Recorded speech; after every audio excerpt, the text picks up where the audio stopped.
ने हजूर पाक सल्लल्लाहु अलैहि वसल्लम से एक दिन आके सवाल किया कि या रसूल अल्लाह, आप हमें कहते हैं कि खुदा एक है, इला एक है, माबूद बरहक एक है, तो आप हमें ये तो बताएं, अपने खुदा का नस्ब तो बताएं, अपने खुदा का तारुफ तो कराएं, और ये हमें बताएं कि आपका खुदा सोने का बना हुआ है, पीतल का बना हुआ है, लोहे का बना हुआ है, किस चीज से खुदा बना है।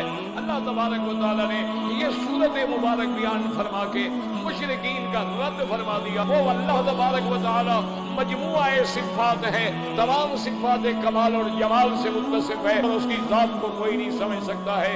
उसको समझना है, उसकी आयात पे नजर डालें, उसको समझना है, उसकी सिफ़ात पे नजर डालें, उसको समझना है, उसकी कुदरत पे नजर डालें। इसलिए अल्लाह ने हुक्म दिया, कह दो कि कुल हो अल्लाह। इसी लफ्ज़ अल्लाह में इसमें जात भी आ गया और तमाम